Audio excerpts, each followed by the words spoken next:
আসসালামু আলাইকুম। BD scholars Jessore থেকে মোহাম্মদ মুকাররম হোসেন। আজকে যে বিষয়টা নিয়ে আপনাদের সাথে কথা বলবো সেটা হচ্ছে কোরিয়ার স্টুডেন্ট ভিসা। যারা কোরিয়ার ল্যাঙ্গুয়েজ প্রোগ্রাম কমপ্লিট করে পরীক্ষা দিয়ে পাশ করেছেন এবং একটা ইউনিভার্সিটিতে আবেদন করেছিলেন, এরকম বেশ কিছু স্টুডেন্টের একটা আন্দোলনের ভিডিও আমরা ফেসবুকে বিভিন্ন জায়গায় দেখতে পাচ্ছি। গতকাল এই আন্দোলনটা হয়েছে। মূলত এখানে যে জিনিসটা আমরা জানতে পেরেছি সেটা হচ্ছে যে কোনো এক ইউনিভার্সিটিতে বেশ কিছু সংখ্যক স্টুডেন্ট আবেদন করেছিল, কিন্তু ভিসা রিজেক্ট হয়েছে। ভিসা রিজেক্ট হওয়ার পর তাদের যে রিফান্ড ভিসা ফি তারা পেমেন্ট করেছিল সেটা রিফান্ড জটিলতা দেখা দিয়েছে। এখন এই ধরনের সমস্যা খুব বেশি যে ঘটে, রেগুলার ঘটে এরকম না। কিছু কিছু ইউনিভার্সিটি, মূলত ইউনিভার্সিটি যেভাবে টাকাটা ব্যাক করে, আমরা যারা এজেন্সিতে কাজ করি তারা এই বিষয়ে একটা আগের থেকে একটা আইডিয়া আমাদের আছে, কারণ আমি নিজে রোমানিয়াতে এরকম একটা আবেদন করেছিলাম। তারা যখন টাকাটা ব্যাক করে সেটা হলো যে নেক্সট সেশনে যখন তারা স্টুডেন্ট ভর্তি করে সেই টাকা পাওয়ার পরে মূলত টাকাটা ব্যাক করে। যদিও এর আগেই ব্যাক করার কথা বা নিয়ম, কিন্তু সাধারণত এর আগে ব্যাক তারাও আমাকে করেছিল না রোমানিয়ার ক্ষেত্রে। তো এটা ইউনিভার্সিটির ক্ষেত্রে এক একটা ইউনিভার্সিটি এক একটা সিস্টেম ফলো করে থাকে। মূলত যে ইউনিভার্সিটিগুলো ফাইন্যান্সিয়ালি খুব স্ট্রং তারা দ্রুত ফেরত দিতে পারে, বাট যারা একটু দুর্বল তারা হয়তো এরকম হতে পারে নেক্সট সেশন আসার পরে এটা রিফান্ড করতে পারে। তবে রিফান্ড করবে না সেক্ষেত্রে তাদেরকে তাহলে প্রতিষ্ঠান বন্ধ করে দিবে বা আইনি জটিলতায় পড়বে।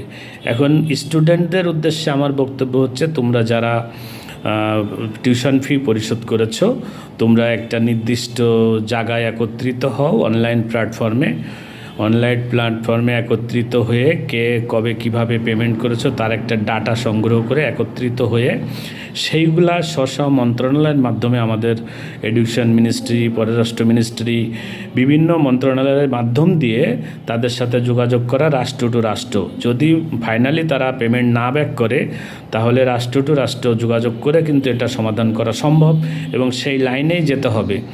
আন্দোলন করে রাজপথে নেমে খুব একটা রেজাল্ট আসবে এটা কিন্তু আমাদের দেশের একটা কালচার, যে আমরা কোনো কিছু হলে আগে রাজপথে নামি বিভিন্ন আন্দোলন করি। যদিও এই আন্দোলন ছাড়া আবার যথাযথ কর্তৃপক্ষের নজরে আসা যায় না, এজন্য তবুও আমাদের আন্দোলনের পাশাপাশি যেটা আমি বলবো যে একটা একত্রিত হয়ে যারা আবেদন করেছো প্রত্যেকে একটা ফর্ম বা একটা জায়গায় তথ্য একত্রিত করে যথাযথ মন্ত্রণালয়ের মাধ্যমে, যথাযথ কর্তৃপক্ষের মাধ্যমে যদি এটা প্রেরণ করা হয়, সরকার টু সরকার তাদের সাথে যোগাযোগ করা যায়, তাহলে কিন্তু এটা ফেরত পাওয়া সম্ভব। কারণ টিউশন ফি সাধারণত স্টুডেন্টরা সরাসরি পে করে থাকে। যদিও এর আগের একটা ঘটনা আমরা দেখেছিলাম, সেটা আমি নেক্সট ভিডিওতে বলবো, যে তারা ওই টিউশন ফি পায় নাই, প্রতিষ্ঠান খুঁজে পাচ্ছে না, এরকম একটা বিষয় নিয়ে আমি নেক্সট ভিডিওতে বলবো।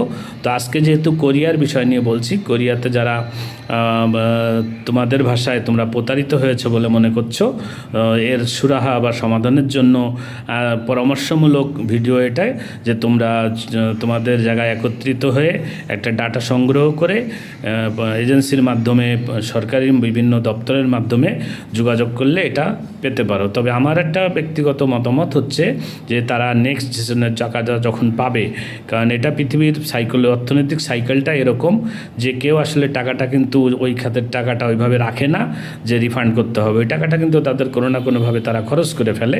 তো পরবর্তীতে সব রিফান্ড আসলে সব রিজেক্ট হয় না।